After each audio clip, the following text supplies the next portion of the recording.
अगर आपकी currency depreciating path पे है, मतलब आपकी करेंसी सस्ती हो रही है, नीचे जा रही है, तो आप जो भी खरीदेंगे बाहर से वो आपकी कंट्री के अंदर इन्फ्लेशन लेके आएगा। मैं एक 28-29 ईयर ओल्ड इन्वेस्टर मार्केट में इन्वेस्ट करता हूँ। होलसेल गोल एक ही है कि अच्छे से वेल्थ क्रिएट करना, अच्छा पोर्टफोलियो करना। बॉन्ड मार्केट अच्छा कब करती है? जब ब्याज नीचे आते हैं। और ब्याज नीचे कब आते हैं? बैंक्स आजकल लोन जो हैं, आरबीआई ने कुछ साल पहले बैंकों को पुश किया था, तो आने वाला साइकिल मेरे हिसाब से रेट कट होएंगे। और उस रेट कट का फायदा उठाने के लिए आप लंबे ड्यूरेशन प्रोडक्ट्स चूज कर सकते हैं। आप जब अपनी वेल्थ क्रिएशन या अपना एसेट एलोकेशन देख रहे हो, 60 to 75% बड़े आराम से इक्विटी मार्केट में।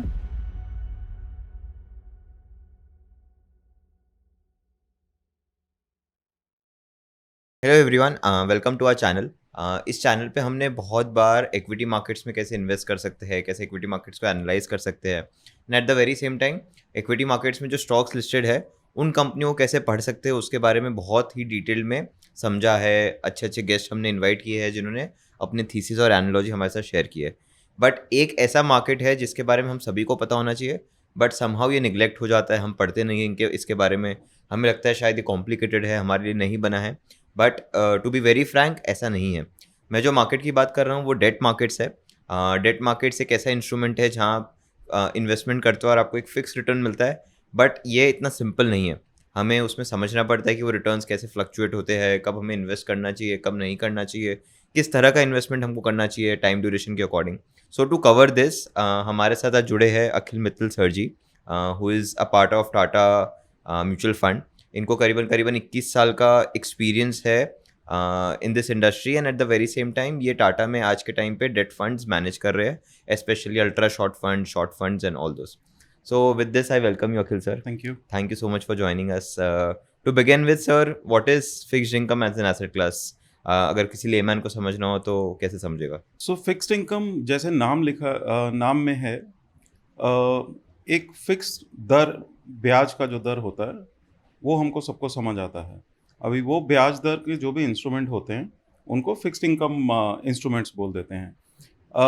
बिल्कुल सरल भाषा में देखें तो बैंक का फिक्स डिपॉजिट, जब कोई फिक्स डिपॉजिट करने जाता है तो आपको पता है आपको इतने टाइम के लिए इतना ब्याज मिलेगा। एक फिक्स्ड इनकम इंस्ट्रूमेंट है।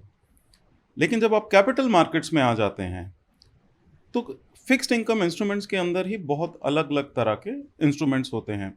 जैसे बैंक्स इशू करते हैं उसको सर्टिफिकेट ऑफ डिपॉजिट बोलते हैं, कंपनी इशू करती है उसको कमर्शियल पेपर बोलते हैं, बॉन्ड्स होते हैं जो कि लंबे समय के लिए जो कंपनियां बोरो करती हैं, उसी तरह डिबेंचर होते हैं। ये सब कुछ कोई आरबीआई रेगुलेटेड प्रोडक्ट होता है, किसी को सेबी रेगुलेट करता है। बहुत ही क्लोजली रेगुलेटेड और बहुत ही अच्छे सरल इंस्ट्रूमेंट्स हैं ये। इन सबको मिला के डेट मार्केट बनती हैं। इसके अलावा और भी थोड़े डेरिवेटिव्स होते हैं, जैसे आप इक्विटी में फ्यूचर और ऑप्शंस होता है, उसी तरह फिक्स्ड इनकम में भी ओआईएस होते हैं, फ्यूचर्स होते हैं, डेरिवेटिव्स होते हैं। टुगेदर इन सबको मिला के फिक्स्ड इनकम मार्केट बनती है। फिक्स्ड इनकम मार्केट में भी अलग अलग तरह के प्रोडक्ट्स होते हैं। जैसे इक्विटी में आप देखते हैं, सरल भाषा में बोलेंगे तो large cap funds, mid cap fund, small cap fund, sectoral fund, thematic fund. उसी तरह फिक्स्ड इनकम मार्केट में भी अलग अलग तरह के फंड्स होते हैं। कितना रिस्क लेते हैं और किस तरह का कॉन्स्टिट्यूशन है, ये तो मेन पिलर हैं फिक्स्ड इनकम के। इक्विटी में जैसे प्राइस रिस्क होता है, वैसे फिक्स्ड इनकम में इंटरेस्ट रेट रिस्क होता है, मतलब ब्याज दर ऊपर भी जा सकती है, नीचे भी जा सकती है। उसी तरह क्रेडिट रिस्क होता है कि किसी कंपनी को जिसको आप पैसा लेंड कर रहे हैं वो कंपनी कल को अच्छी भी हो सकती है और कंपनी की आर्थिक हालत खराब भी हो सकती है। ये दो मेन रिस्क होते हैं जिनके चलते उनके जो इंस्ट्रूमेंट होते हैं उनके भाव ऊपर या नीचे जाते हैं। तो आपने पहला फैक्टर बताया इंटरेस्ट रेट। हाँ तो इंटरेस्ट रेट की वजह से प्राइस में फ्लक्चुएशन आता है, तो कैसे आता है सर? मतलब क्या रिलेशन रहता है इंटरेस्ट रेट का प्राइस के साथ और क्यों रहता है? हाँ, इसको समझने के लिए पहले ये जानना ज़रूरी है कि किसी भी अर्थव्यवस्था में, इंडिया में, जो इंटरेस्ट रेट होता है वो सेटिंग उस कंट्री का सेंट्रल बैंक करता है, अपने केस में reserve bank of India. Reserve bank of India एक मॉनेटरी पॉलिसी होता है उनका, जिसके अंदर वो एक ब्याज दर, जिसको कि रिपो रेट बोल देते हैं हम, वो सेट करता है। करेक्ट। अब उसके अलग अलग उद्देश्य होते हैं, अलग अलग रीज़न होते हैं, अलग अलग डिटर्मिनेंट होते हैं कि रिपो रेट कितना होगा। जैसे वो इन्फ्लेशन के साथ, महंगाई दर के साथ टाइड है इंडिया में।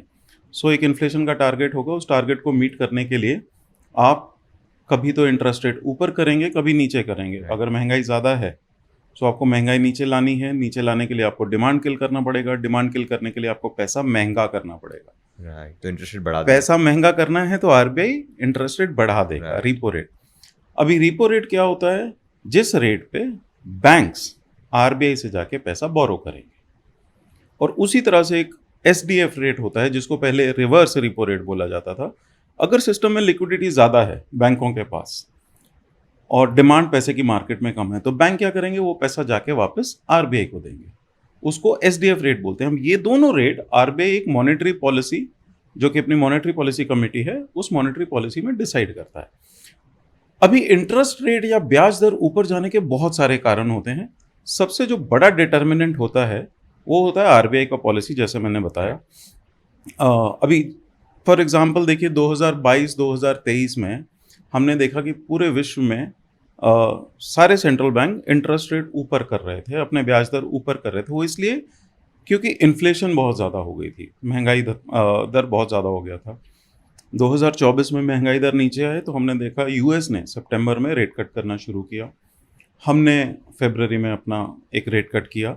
रेट कट करने का मतलब महंगाई दर नीचे आ रहा है, अपने टारगेट की तरफ आ रहा है।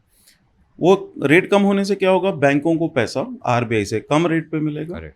और उसी तरह बैंक आगे लेंडिंग कम रेट पे कर सकते हैं। जब आपको पैसा सस्ता मिलेगा तो एज अ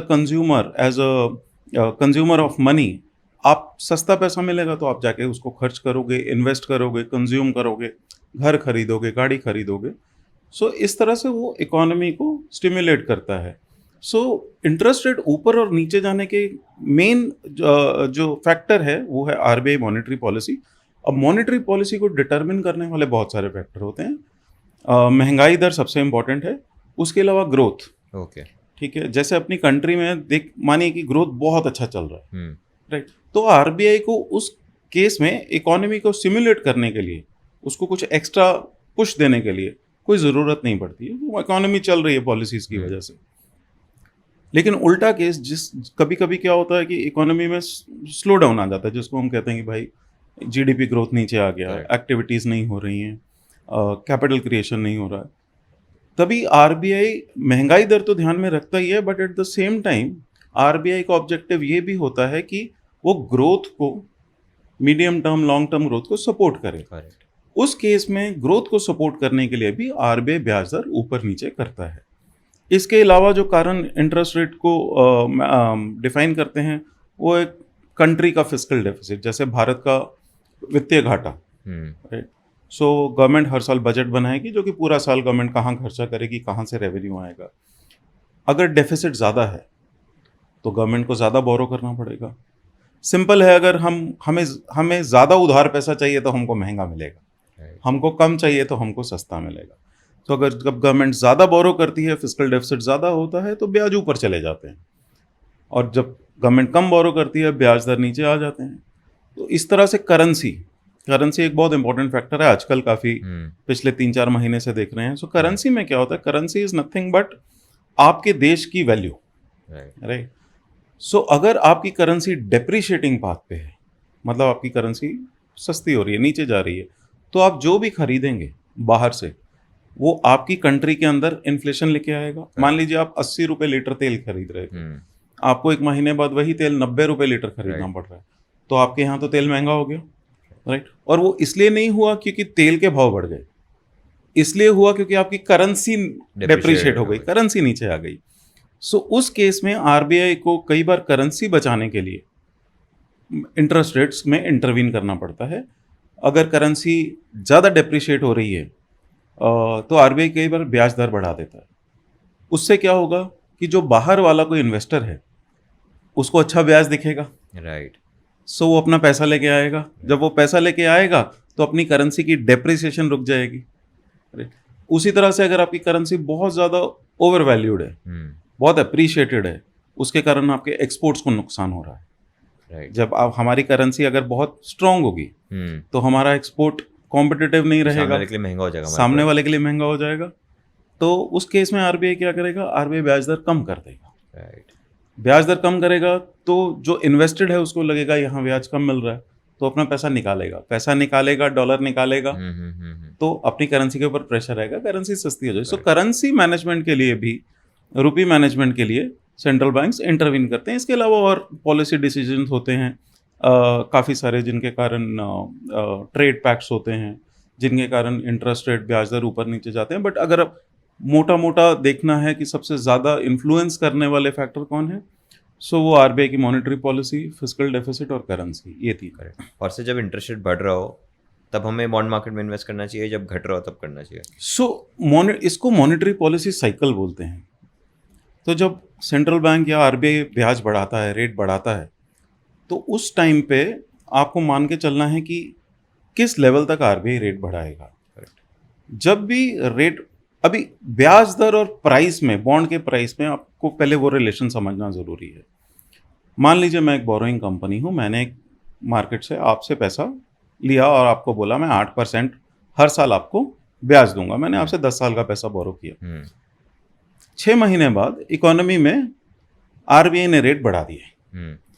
सो अभी क्या हो गया, मेरा अगला बोरिंग 8.5 पे, 9 पे मेरे को करना पड़ेगा, लेकिन आपके पास तो 8% मिल रहा है आपको, तो आपका तो नुकसान हो गया, क्योंकि सेम कंपनी 6 महीने बाद ज़्यादा ब्याज देगी। करेक्ट।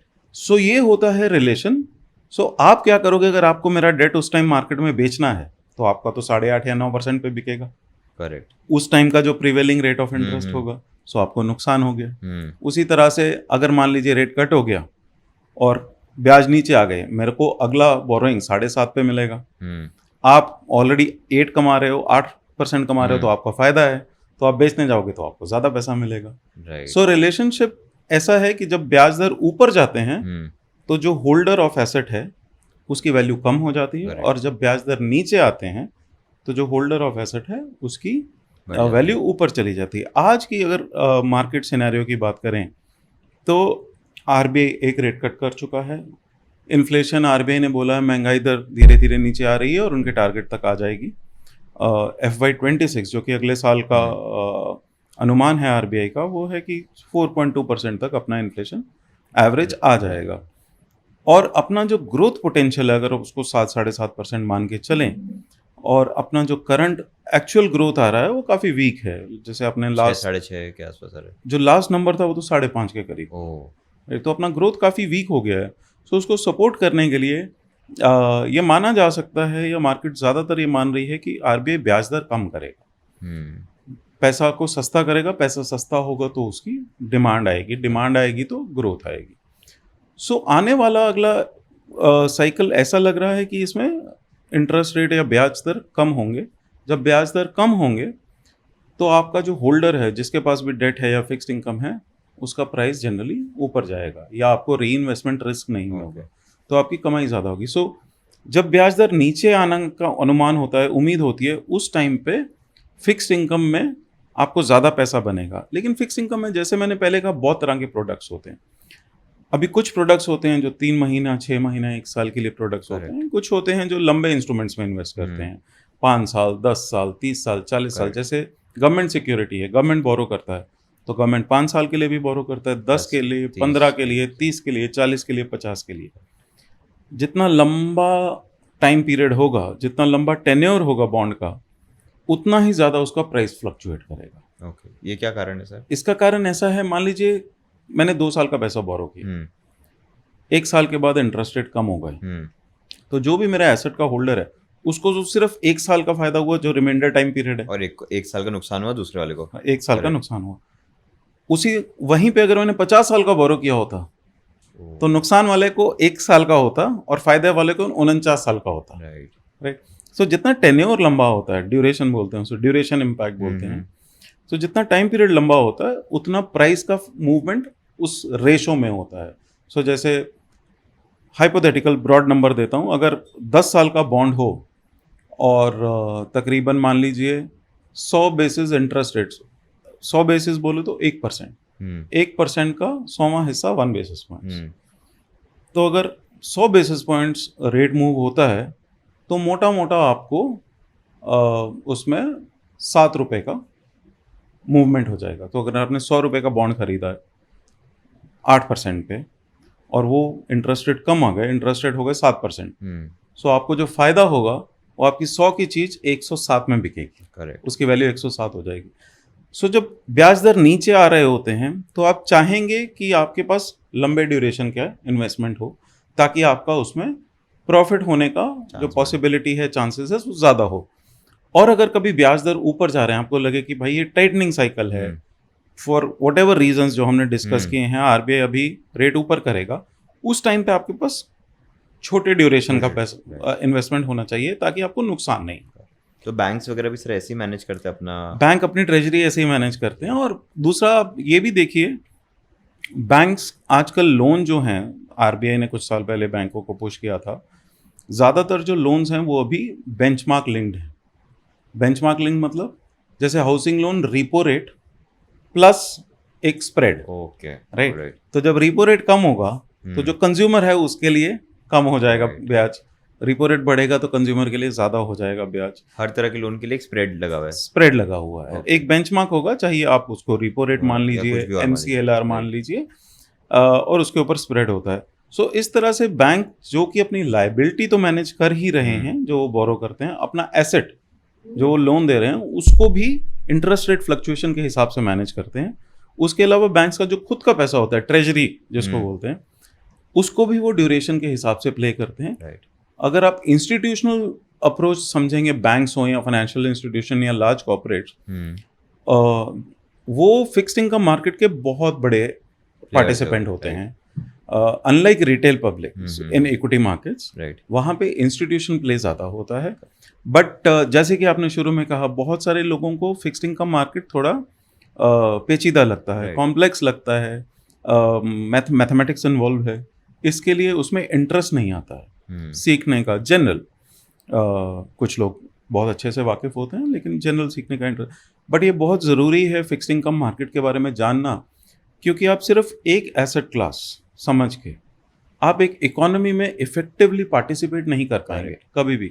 इसलिए जब हम एसेट एलोकेशन की बात करते हैं, या आप जब एडवाइस करते हैं कि किस तरह से आपका इन्वेस्टमेंट्स एलोकेट होना चाहिए, आप एक दिमाग में एक इकोनॉमी मूव, एक इकोनॉमिक एक्टिविटी वो दिमाग में रखते हैं, पर्सन का रिस्क प्रोफाइल दिमाग में रखते हैं, उस हिसाब से आप बाइफरकट करते हैं। इसलिए ये ज़रूरी है, मैं नहीं बोला कि आपको उसके अंदर सब कुछ आना चाहिए, बट ये ज़रूरी है कि आपको एक basic knowledge fixed income market की होनी चाहिए, ताकि आपको पता हो कि what is the future, near future and medium future, right? हम कोई भी इन्वेस्टमेंट एक्टिविटी करते हैं ज़िंदगी में, कोई भी, उसको हम एक फोरकास्ट कर रहे हैं, करेक्ट, राइट? आज हम डिसीजन लेते हैं, लेकिन डिसीजन का आउटकम एक फ्यूचर डेट पे होता है। आप कोई भी इन्वेस्टमेंट ले लीजिए, उसके अंदर एक टाइम पीरियड होता है। वो टाइम पीरियड आपका, जब आप डिसीजन लेते हो, कोई गलत डिसीजन नहीं लेता, हर आदमी अपनी समझ के हिसाब से करेक्ट, डिसीजन तो ठीक ही लेता है इन द एनवायरनमेंट जब वो डिसीजन ले रहा है, जो कुछ अपने को पता है। लेकिन आउटकम डिसीजन मान लीजिए 6 महीने 1 साल के बाद है, उसके बीच एक टाइमलाइन है, दुनिया तो रुकेगी नहीं, हर रोज़ कुछ नया होगा, कुछ ऊपर होगा, कुछ नीचे होगा, तो ये चीज़ें इम्पैक्ट करेंगी। आपने जो डिसीजन लिया हुआ है वो तो आपने लिया हुआ है, correct, but there are new forces जो आपके डिसीजंस को इम्पैक्ट कर रही हैं। So it is important to be aware कि क्या चल रहा है, कैसे चल रहा है, इससे क्या हो सकता है। सो उसमें आपको अगला डिसीजन जो लेना है, निर्णय, आपको अपने एग्जिस्टिंग डिसीजन को चेंज करना है या नया डिसीजन लेना है, वो डिसीजन लेने में आसानी होती है। और हम बैठ के सिर्फ देख नहीं रहे, राइट? या तो आप सिर्फ बैठ के देख सकते हैं, या आप अपने इक्वेशन के अंदर नई चीज़ें डाल के जो आप समझ रहे हो उसके साथ आप देख सकते हैं कि भाई क्या मेरे को नया डिसीजन लेना है या डिसीजन चेंज करना है। सो जो फिक्स्ड इनकम मार्केट है, ये बहुत अच्छा इकोनॉमी का आपको अंदाज़ा देगी, बहुत अच्छा नॉलेज देगी कि किस तरह से हम आगे जा रहे हैं। जैसे अभी रियर व्यू मिरर ड्राइविंग है, लेकिन नवंबर में हमने Q2 का सेकंड क्वार्टर का जीडीपी का ग्रोथ देखा था, ग्रोथ बहुत नीचे था, राइट? सो उससे अंदाज़ा आना चाहिए था कि भाई इकोनॉमी में सब कुछ उतना अच्छा नहीं हो, राइट? कुछ तो है जो ठीक नहीं हो रहा है या नहीं चल रहा है। सो इस तरह से अगर आप उस टाइम पे देखेंगे कि फिक्स्ड इनकम मार्केट कैसे रिएक्ट कर रही है, आरबीआई कैसे रिएक्ट कर रहा है, तो आपको थोड़ा अंदाज़ा आएगा कि इकोनॉमी में क्या हो रहा है, क्या नहीं हो रहा है। इससे आप अपने ओवरऑल डिसीजन, राइट। इक्विटी हो, फिक्स्ड इनकम हो, एसेट एलोकेशन हो, वो थोड़ा बेहतर ले सकते हाँ, तो फॉर एग्जांपल सर, जैसे अभी आपने कहा कि इकोनॉमिक नंबर अच्छे नहीं है। नाउ इन दैट केस हम ये एंटिसिपेट कर सकते हैं कि शायद इंटरेस्ट रेट यहाँ से कम होने लग जाए, क्योंकि पैसा देना है लोगों के हाथ में, ग्रोथ आएगी उससे। तो क्या इस समय मैं एज एन इन्वेस्टर ऐसे म्यूचुअल फंड्स ले सकता हूँ जिनका टाइम होराइजन लंबा हो, या फिर ऐसे बॉन्ड मार्केट में स्पेशली, या फिर डायरेक्टली बॉन्ड्स ले सकता हूँ जिनका ड्यूरेशन लंबा हो? जी। अगर आपका होल्डिंग इन्वेस्टमेंट होल्डिंग होराइजन है, मान लीजिए 2-3 साल का पैसा है, शॉर्ट टर्म पैसे के साथ आप ज़्यादा टाइमिंग नहीं कर सकते हो किसी भी मार्केट का, चाहे वो इक्विटी हो, चाहे फिक्स्ड इनकम हो। लेकिन अगर आपका पैसा 2-3 साल का, 1 साल के ऊपर का है, तो आने वाला साइकिल मेरे हिसाब से रेट कट होएंगे। और उस रेट कट का फ़ायदा उठाने के लिए आप लंबे ड्यूरेशन प्रोडक्ट्स चूज़ कर सकते हैं। उसके अंदर भी आपको तरह-तरह के प्रोडक्ट्स मिलते हैं। For example government securities fund, right? उनका ड्यूरेशन या वो लंबे पेपर्स में इन्वेस्ट करते हैं, लेकिन क्रेडिट रिस्क ज़ीरो है क्योंकि सरकारी पेपर हैं, गवर्नमेंट के पेपर हैं, वो डिफ़ॉल्ट नहीं हो सकते। सो आपको उसमें काफ़ी फ़ायदा हो सकता है। या उसमें लेकिन क्या होता है, बिकॉज़ पेपर बहुत लंबे हैं तो वॉलेटिलिटी थोड़ी ज़्यादा होती है, प्राइस करेक्ट। Volatility, right? वहीं पे कॉर्पोरेट बॉन्ड फंड होंगे, शॉर्ट टर्म फंड होंगे, जहाँ पे जो कंपनियां बोरो करती हैं कॉर्पोरेट बॉन्ड, वो होते हैं। सो उनका ब्याज थोड़ा ज़्यादा मिलता है, लेकिन उनका प्राइस अप्रिसिएशन कई बार उतना फास्ट नहीं आता जितना गवर्नमेंट सिक्योरिटी का आता है। सो अगर आप कम वॉलेटिलिटी का प्रोडक्ट देख रहे हैं और आपको लगता है कि मेरे को 8 की जगह 7.25 भी चलेगा, लेकिन मेरे को ज़्यादा वॉलेटिलिटी नहीं चाहिए, तो आप उस तरह के प्रोडक्ट देख सकते हैं। लेकिन हाँ, जैसे आपने बोला, इस साइकिल में जो आने वाला साइकिल है, जो शुरू हो गया है रेट कट साइकिल में, लंबे ड्यूरेशन या लॉन्गर ड्यूरेशन प्रोडक्ट्स में पैसा लगाना, वो एक कॉमन देखा गया है कि कॉमनली वो एक अच्छा डिसीजन रहता है, क्योंकि आपका रिटर्न्स अच्छा बनने का चांसेस रहता है। एक बहुत इंपॉर्टेंट चीज़ देखने की ये होती है फिक्स्ड इनकम में, जो कि ज़्यादातर लोग उसको नहीं समझ पाते। आप उसको सिर्फ और सिर्फ कैपिटल गेन के नज़रिए से मत देखिए, ओके। ठीक है? जो इंटरेस्ट इनकम होती है उसको भी देखो। आप मान लीजिए 3 साल का पैसा लगा रहे हैं, आप आज की डेट में आपने छोटे ड्यूरेशन में पैसा लगा दिया, मान लीजिए 6 महीने की फिक्स डिपॉजिट ले ली, लेकिन आपकी फिक्स डिपॉजिट का पैसा है 3 साल का। करेक्ट। तो आप क्या करेंगे? आज आपने 6 महीना लगा दिया, 6 उसके बीच में रेट कट हो गया। सो आपको 6 महीने बाद आपका जब पैसा मैच्योर होगा, वो तो आपको कम ब्याज मिलेगा अगले 2.5 साल के लिए। राइट। सो आपका वो रीइन्वेस्टमेंट रिस्क हो गया, राइट? सो अब रेट कट साइकिल में ये भी देखना हो, इसलिए भी ज़रूरी है लंबा ड्यूरेशन लेना, कि अगर आप शॉर्टर ड्यूरेशन में पैसा लगा देंगे तो आपका रीइन्वेस्टमेंट रिस्क बढ़ जाएगा, और आपको तो पूरा साइकिल कवर करना है। तो इसके बाद में मुझे कम इंटरेस्ट रेट वाला बाद में बॉन्ड कम लेना इंटरेस्ट पड़ेगा। मिलेगा। सो जहाँ पे कैपिटल गेन की पॉसिबिलिटी होती है, कि उसको दूसरा नज़रिया ये भी देखना चाहिए कि हमको अपना रीइन्वेस्टमेंट रिस्क कम करना चाहिए। और सर, मोटा मोटी बॉन्ड मार्केट का रिलेशन इक्विटी मार्केट से कैसा होता है? ऐसा कोई 0-1 रिलेशन नहीं है। कई बार दोनों अच्छे चल जाते हैं, कई बार दोनों खराब हो जाते हैं। कॉन्ट्ररी इकोनॉमिक्स वाइज अगर देखेंगे, आर्थिक तरीके से देखेंगे, तो बॉन्ड मार्केट अच्छा कब करती है? जब ब्याज नीचे आते हैं। और ब्याज नीचे कब आते हैं? जब ग्रोथ खराब होती है, राइट? और जब ग्रोथ ज़्यादा होगी तो ब्याज नीचे नहीं आएंगे, तो आपके फिक्स्ड इनकम में या बॉन्ड मार्केट में ज़्यादा रिटर्न नहीं बनेंगे। तो theoretically there is a decent correlation कि बॉन्ड मार्केट और इक्विटी मार्केट इनवर्स चलते हैं। ओके। बट ये कोरिलेशन 2008 के बाद टूट चुके हैं। क्या रीज़न?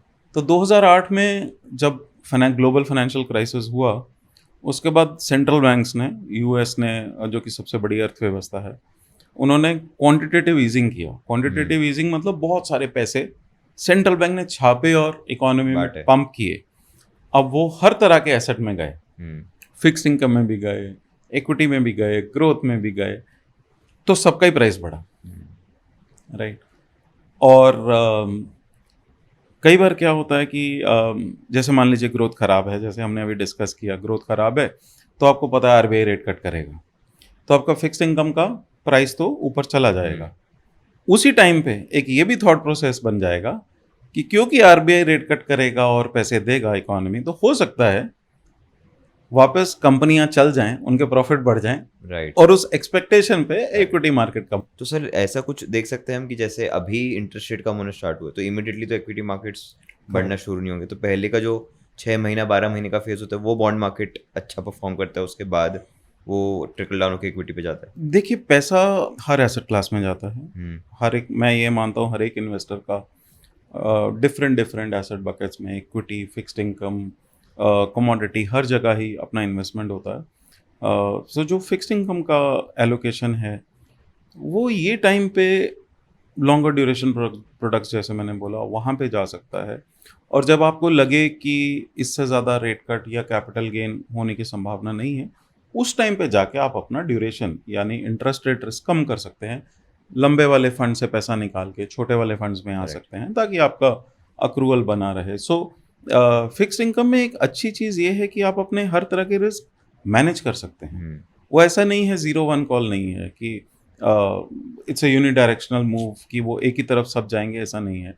तो अगर आप को लग रहा है कि भाई इंटरेस्ट रेट और नीचे नहीं जा सकते, तो आप उस टाइम पे लिक्विड फंड या अल्ट्रा छोटे मैच्योरिटी वाले प्रोडक्ट्स में आ जाइए जहाँ पे आपको उसका कोई रिस्क नहीं रहेगा। फिर इंटरेस्ट रेट रिस्क बहुत छोटा मिनिमल रिस्क रहता है। सो इस तरह से आपको इंडिपेंडेंस भी मिलती है। और सर जैसे आपने कहा कि कुछ एलोकेशन रह सकता है, तो मैं एक 28-29 ईयर ओल्ड इन्वेस्टर हूँ, मार्केट में इन्वेस्ट करता हूँ। गोल हम होलसेल गोल एक ही है कि अच्छे से वेल्थ क्रिएट करना है, अच्छा पोर्टफोलियो क्रिएट करना है। तो राइट मिक्स क्या होना चाहिए इक्विटी का, बॉन्ड का मेरे पोर्टफोलियो में? सी 30 साल की उम्र तक अगर माने तो आप आराम से, और मैं ये मान रहा हूँ आपका लंबा पैसा है, it's a long term goal. Right. So मेरे हिसाब से आप 60 to 75% बड़े आराम से इक्विटी मार्केट में इन्वेस्टेड रह सकते 30 कैन बी बॉन्ड एंड हैं। Gold. Interest 30 can be bond. Gold of course, see fixed income और इक्विटी दोनों फाइनेंशियल एसेट्स हैं। राइट। गोल्ड और रियल एस्टेट दोनों फिजिकल एसेट्स हैं। राइट। सो आप जब अपनी वेल्थ क्रिएशन या अपना एसेट एलोकेशन देख रहे हो, ये दिमाग में रखना चाहिए कि मेरे को फाइनेंशियल एसेट कितने चाहिए और मेरे को फिजिकल एसेट कितने चाहिए। क्योंकि physical asset at the end of the day, for example gold, equity में डिविडेंड मिलता है। मान लीजिए कोई प्राइस मूवमेंट नहीं होता, इक्विटी में आपको डिविडेंड मिलेगा, वो आपका कैश फ्लो है, अर्निंग है। फिक्स इनकम में आपको ब्याज मिलेगा। गोल्ड में क्या मिलता है? कुछ भी नहीं। राइट। सो एक फिजिकल एसेट है, तो आपको देखना है कि आपको कितना रिक्वायरमेंट है, कितना कंजम्पशन है, कितना आप चाहते हैं फिजिकल एसेट रखना, उस हिसाब से आप एलोकेट कीजिए। जैसे जैसे आपकी एज बढ़ती रहेगी इम्पेरेटिव है कि आप अपना रिस्क चेंज करते रहेंगे। तो धीरे धीरे आपका ऑब्जेक्टिव ये होना चाहिए कि as you approach from 30 to 40 आपका इक्विटी एलोकेशन थोड़ा नेचुरली कम हो जाएगा और वो फिक्स्ड इनकम में चला जाए। As you approach from 40 to 50 आपका इक्विटी 25-30% रह जाएगा, रेस्ट फिक्स्ड इनकम हो जाएगा। Once you near your retirement age, तो उस टाइम पे आपका इक्विटी एक्सपोजर बहुत कम होना चाहिए क्योंकि आपका कॉर्पस क्रिएट हो गया होगा। करेक्ट।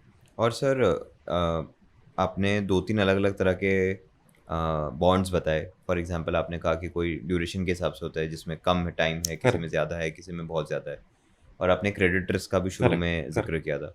तो इनके अलावा भी और कोई कैटेगरीज होती है, और इन कैटेगरीज में सब कैटेगरीज क्या क्या होती है? हाँ, इन कैटेगरीज में सब, जो मैंने आपको बताया वो 2 ब्रॉड बकेट्स हैं जिसके अंदर फंड्स आते हैं। जैसे duration based funds, duration based fund का मतलब क्या है? उसमें ब्याज दर का कितना रिस्क हो सकता है, इंटरेस्ट रेट रिस्क कितना है। जैसे लिक्विड फंड होते हैं वो सिर्फ 3 महीने के, मैक्सिमम 3 महीने के पेपर में पैसा लगा सकते हैं। उसमें इंटरेस्ट रेट रिस्क उतना कम होगा। अल्ट्रा शॉर्ट टर्म फंड्स होते हैं जो 3 से 6 महीने ड्यूरेशन रखते हैं। लो ड्यूरेशन फंड्स होते हैं वो 6 महीने से 1 साल रखते हैं। शॉर्ट टर्म फंड्स होते हैं जो 1 से 3 रखते हैं। मीडियम टर्म होते हैं जो 3 से 4 रखते हैं। फिर आपका लॉन्ग ड्यूरेशन होते हैं जो 7 ईयर प्लस होते हैं। बहुत तरह के आपको duration based interest rate risk के फंड्स मिलेंगे। दूसरी जो मैंने कैटेगरी बताई वो है कॉन्स्टिट्यूएंट वाइज। कॉन्स्टिट्यूएंट मतलब किस तरह का इंस्ट्रूमेंट है उस फंड में। वो आपको उस कैटेगरी में आपको इंटरेस्ट रेट रेगुलेटर डिफाइन नहीं करता। जैसे मनी मार्केट फंड, वो सिर्फ मनी मार्केट इंस्ट्रूमेंट्स में इन्वेस्ट कर सकता है। मनी मार्केट क्या हुआ एग्जैक्टली? मनी मार्केट होता है जो 1 साल के नीचे के ओके, पेपर इशू होते हैं, ठीक है। Commercial paper, got it, got it. Certificate of deposit, ये मनी मार्केट इंस्ट्रूमेंट्स बोलते हैं इनको। Coming us back to corporate bond funds, yes, वो जो कंपनियां बॉन्ड्स इशू करती हैं उसमें इन्वेस्ट करेंगे। क्रेडिट फंड्स, वो एक क्रेडिट फंड्स में एक रेगुलेटर बोलता है एक रेटिंग रेटिंग क्या होती है? Credit rating quality. सो जैसे हिंदुस्तान में बहुत तरह की कंपनियां होंगी, हम्म। पूरी दुनिया में हर कंपनी को आप एक ही लेंस से तो नहीं देख सकते। कोई अच्छी होगी, कोई थोड़ी उससे कम अच्छी होगी, कोई उससे कम। लेकिन आप किसी कंपनी की हेल्थ, उसकी फाइनेंशियल हेल्थ कैसे जज करेंगे? उसके लिए हिंदुस्तान में और पूरी दुनिया में रेटिंग एजेंसीज होती हैं, क्रेडिट रेटिंग एजेंसी। वो कंपनी को एक रेटिंग देती हैं, राइट? तो जैसे जो सबसे सेफ कंपनी होगा या जो सबसे अच्छी हेल्थ वाली कंपनी होगी उसको AAA रेटिंग मिलेगा, AAA। उसके एक नीचे AA+, उसके एक नीचे AA, उसके एक नीचे AA-। सो जब आप ये इंस्ट्रूमेंट्स की रेटिंग देखेंगे तो आपको पता लगेगा कि आप किस तरह का क्रेडिट रिस्क कैरी कर रहे हैं, राइट? क्या दो कंपनियों को आपस में कंपेयर करने का कोई तो पैमाना होना चाहिए। सो ये वो पैमाना है, उनकी क्रेडिट रिस्क क्वालिटी कैसी है। तो जो कॉर्पोरेट बॉन्ड फंड्स होते हैं उसमें कॉर्पोरेट बॉन्ड लिए जाते हैं और सेबी बोलता है कि 85% should be AA+ and AAA। Okay, ठीक है, अच्छी क्वालिटी है। अच्छी क्वालिटी। उसी तरह क्रेडिट रिस्क फंड होते हैं, सेबी बोलता है कि इस पर्टिकुलर रेटिंग से नीचे 65% होना चाहिए, करेक्ट, नहीं तो आप दोनों ओवरलैप कर रहे हो प्रोडक्ट्स, राइट? सो इस तरह में आपको अलग अलग कॉन्स्टिट्यूएंट बेस्ड फंड्स भी मिलेंगे और ड्यूरेशन फंड्स भी मिलेंगे। आपके एडवाइजर के साथ बैठ के आप अपना पोर्टफोलियो, अपना रिस्क एपेटाइट जज करके उस हिसाब से आप प्रोडक्ट चूज कर सकते हैं। जैसे इक्विटी मार्केट्स में लार्ज, मिड और small cap fund large, mid और स्मॉल होते हैं, थीमेटिक होते हैं, Thematic होते हैं। सेक्टोरल होते हैं। तो उसमें एक रेंज डिफाइंड होता है कि Yes, कितना इसमें जाएगा, yes, वैसे yes, इसमें ये yes, वाला उसी चीज हो तरह गया। से, उसी तरह से। Correct, correct. और सर बहुत बार मार्केट में लोग बॉन्ड्स की जगह डिबेंचर्स वर्ड भी यूज कर लेते हैं। हाँ, तो क्या दोनों सेम चीज है, क्या अलग है? अगर आप नेचर ऑफ प्रोडक्ट देखोगे दोनों सेम है। ओके, कंपनी बॉन्ड भी इशू कर सकती है, डिवेंचर भी इशू ठीक है। कर सकती है। एक मेजर डिफरेंस होता है, बॉन्ड सिक्योर्ड होते हैं, मतलब उनके पीछे कोई ना कोई एसेट गिरवी या हाइपोथिकेट रखा Okay. होता है। डिवेंचर्स लार्जली अनसिक्योर्ड होते हैं। सो अगर आप क्रेडिट क्वालिटी वाइज देखेंगे, मैंने आपसे पैसा लिया और मैंने आपको एक अपनी दुकान की रजिस्ट्री रखी, तो आप सेफ हैं। आपको पता है कि भाई अगर मैंने पैसा नहीं लौटाया तो आपके पास सिक्योरिटी है। राइट, दूसरा, मैंने आपसे पैसा लिया और आपको कोई सिक्योरिटी नहीं दिया, हम्म, तो उस मामले में सारा रिस्क, आपका रिस्क बढ़ गया। Right. आप तो सिर्फ मेरे को देख के दे रहे हैं, हम्म, राइट? सो अगर मैं आपको सिक्योरिटी दूंगा तो आप मेरे को कम ब्याज पे पैसा दोगे, अगर आप सिक्योरिटी नहीं दूंगा तो सीधी आप मेरे को बात है। थोड़े ज़्यादा ब्याज पे पैसा दोगे। सो मेजर डिफरेंस है अंडरलाइंग का, कि आप सिक्योरिटी दे रहे हैं नहीं दे रहे। उसके अलावा जो टेक्निकल फीचर्स हैं, आप कितना बोरो कर सकते हो, कब कर सकते हो, कितना टेन्योर कर सकते हो, वो सब सिमिलर। करेक्ट। तो गवर्नमेंट तो डिबेंचर्स नहीं इशू करती होगी। गवर्नमेंट सिक्योरिटीज इशू करती है। ओके, वो बॉन्ड्स ही होते एक तरह के। हाँ, वो बॉन्ड्स ही होते हैं, लेकिन वो अनसिक्योर्ड होते हैं। ओके, गवर्नमेंट सिक्योरिटीज में कोई भी आपको सिक्योरिटी नहीं चाहिए होता, क्योंकि मान लीजिए हिंदुस्तान की गवर्नमेंट आपसे बोरो कर रही है, तो आपकी जो भी वेल्थ है वो तो रुपी टर्म्स में ही है, right. It is as good as government security. तो सिंस गवर्नमेंट कर रही है तो गवर्नमेंट के नाम से ही गवर्नमेंट के नाम से। लेकिन जो सरकारी कंपनियां होती हैं, PSU एंटरप्राइजेस जिनको बोलते हैं, power finance, REC, NTPC, Indian oil, जो भी बोल लीजिए, ये कंपनियां डिबेंचर इशू करती हैं। ओके, डिबेंचर बॉन्ड ये कंपनियां इशू करती हैं, क्योंकि वो गवर्नमेंट सिक्योरिटी नहीं इशू कर सकती। गवर्नमेंट सिक्योरिटी तो सिर्फ गवर्नमेंट इशू कर सकती है। तो जो कंपनियां होती हैं ये डिबेंचर या बॉन्ड इशू करती हैं। डिबेंचर्स भी सर एग्जैक्टली बॉन्ड्स की तरह ही ट्रेड होते हैं। हाँ जी, बिल्कुल। और other than as I said, underlying security के अलावा सब कुछ। ठीक है, और मतलब रिटर्न एक्सपेक्टेशन में फिर क्या डिफरेंस होता है? कोई बहुत ज़्यादा डिफरेंस नहीं होता। 10 से 15 बेसिस पॉइंट्स, कभी कभी 25 बेसिस पॉइंट्स, डिपेंडिंग अपॉन किस क्रेडिट क्वालिटी की कंपनी है। मान लीजिए आप किसी सरकारी कंपनी को पैसा लेंड कर रहे हो, अभी वो आपको सिक्योरिटी दे रहा है या नहीं दे रहा, उसमें आप 10-15 बेसिस पॉइंट्स Correct. पैसा उससे ज़्यादा ले लोगे, Correct. उससे ज़्यादा फर्क नहीं कर पाओगे। लेकिन मान लीजिए कोई AA- कंपनी है, एक आपको सिक्योरिटी दे रहा है, आपको नहीं दे रहा, तो आप उससे कम 25-50 पैसा ज़्यादा मांगोगे। सो कंपनी की, अंडरलाइंग कंपनी की क्रेडिट क्वालिटी क्या है, उस पर डिपेंड करेगा कि आपका स्प्रेड कितना है। फॉर एग्जाम्पल सर, किसी कंपनी का मान लेते हैं क्रेडिट क्वालिटी इंप्रूव हो गया, AAA से और बेटर हो गया, तो इन दैट AA से AAA हो गया। यस, तो in that case interest rate पे तो भी इम्पैक्ट आता है? हाँ, बिल्कुल आएगा। डबल ए कंपनी मान लीजिए 9% पे बोरो कर रही है 10 साल का पैसा, हुँ, उसकी क्रेडिट क्वालिटी बेटर हो गई। ओके, तो कम हो जाएगा। तो उसका जो नया इन्वेस्टर होगा वो उसको कम ब्याज दर पे पैसा देने तैयार होगा। तो जिसने पहले से लेके रखा हुआ उसका उसको फ़ायदा हो गया। फ़ायदा हो गया उसका और सो जिससे हाँ, कंपनी का वैसे हो और गया। इसी तरह से उल्टा अगर किसी कंपनी की हेल्थ खराब हो जाती है, वो ट्रिपल ए से डबल ए हो हुँ, जाती है, सो उसका ब्याज महँगा हो जाएगा, तो जो होल्डर ऑफ एसेट है, उसका नुकसान हो जाएगा। तो इसलिए बोलते हैं क्रेडिट क्वालिटी इम्प्रूवमेंट होएगा तो फ़ायदा होगा, क्रेडिट क्वालिटी डिटेरियोरेशन होएगा तो नुकसान होगा। अच्छा कौन डिसाइड करता है grade quality? Credit rating agencies ही रेटिंग देती हैं इंडिया में। ओके, लेकिन एनालिसिस करना जैसे म्यूचुअल फंड में हमारे पास क्रेडिट टीम होती है, ऑनगोइंग प्रोसेस है ये, हरदम हम ऑन टॉप ऑफ एक्सपोजर्स रहते हैं, तो रेगुलर अपडेट रखते हैं कि उसका सेक्टर कैसे चल रहा है, सेक्टर के बीच में कंपनी कैसी चल रही है, एनवायरनमेंट कैसा है, कंपनी की हेल्थ अच्छी हो रही है या ख़राब हो रही है। सो ये नंबर्स हैं, तो ये आपको थोड़ा-थोड़ा अंदाज़ा आना शुरू हो जाता है। एनीवेज़ अगर आप नहीं भी देख पाते हैं फॉर व्हाटएवर रीज़न, तो क्रेडिट रेटिंग एजेंसीज़ तो जी। जब भी कोई रेटिंग चेंज होता है, वो रिलीज़ निकालते हैं, प्रेस रिलीज़ निकालते हैं कि इसका रेटिंग चेंज हो के ये हो। तो सर ये चीज़ें तो हमको बहुत अच्छे से समझ में आ हुँ। गई। अब बॉन्ड मार्केट का एग्ज़ैक्ट टैक्सेशन कैसे वर्क करता है वो थोड़ा बताइए? सो फिक्स्ड इनकम में बॉन्ड मार्केट में टैक्सेशन है आपका मार्जिनल रेट ऑफ टैक्स पे। अगर आप 20% ब्रैकेट में आते हैं तो 20%, 30% ब्रैकेट में आते हैं तो 30%। 2025 फ़रवरी के बजट में सरकार ने एक तब्दीली की है उसमें कि अगर आप लॉन्ग टर्म मतलब 3 साल, इस केस में 3 साल होता है लॉन्ग टर्म डिफाइन। सो अगर आप 3 साल से ज़्यादा होल्ड करते हैं लिस्टेड डिवेंचर, तो आपको ऊपर 20% capital gain, long term capital gain tax okay, लगेगा। उससे कम करते हैं तो आपको मार्जिनल टैक्स भरना है। ओके, और वो जो लॉन्ग टर्म है वो विदाउट इंडेक्सेशन है। जैसे पहले इंडेक्सेशन अलाउ होता था, अभी इंडेक्सेशन निकल गया। इंडेक्सेशन मतलब इन्फ्लेशन का बेनिफिट भी मिलता इन्फ्लेशन का बेनिफिट। है। Okay, alright and one one last question sir बहुत बार हमने देखा है कि बॉन्ड मार्केट में कुछ होता है जिसकी वजह से काफ़ी ज़्यादा पैनिक क्रिएट होता है और इक्विटी मार्केट्स पे भी इम्पैक्ट आता है। हुँ, जैसे डीएचएफएल का केस हुआ था। जी, जी। सो वो एग्जैक्टली होता क्या है? कैसे वो कोलैप्स होता है या फिर वर्कआउट होता है? सो कई बार किसी कंपनी की हेल्थ क्वालिटी अचानक से खराब हो जाती है, मैनी फैक्टर्स हो सकता है, उनका ऑडिट ठीक ना हो रहा हो या कंपनी की रिप्रेजेंटेशन ठीक ना हो रही हो, या कोई एक्सटर्नल फैक्टर ऐसा आ गया कि कंपनी का सारे का सारा जो इकोसिस्टम है वो सारा खराब हो गया। सो सडनली कंपनी की हेल्थ काफ़ी ख़राब हो जाती है, वो अपना ब्याज भी नहीं भर सकते और आपका जो प्रिंसिपल है वो भी नहीं लौटा सकते। उस केस में क्या हो जाता है, बहुत सारा पैसा जो लेंडर्स का फंसा हुआ होता है, वो कंपनी के ऊपर, वो पैसा फंस गया, अभी वो पैसा वापस नहीं मिल रहा, तो वो तो राइट ऑफ करना है या उस पे हेयर कट लेना है। अभी वो बहुत लॉन्ग ड्रॉन प्रोसेस होता है।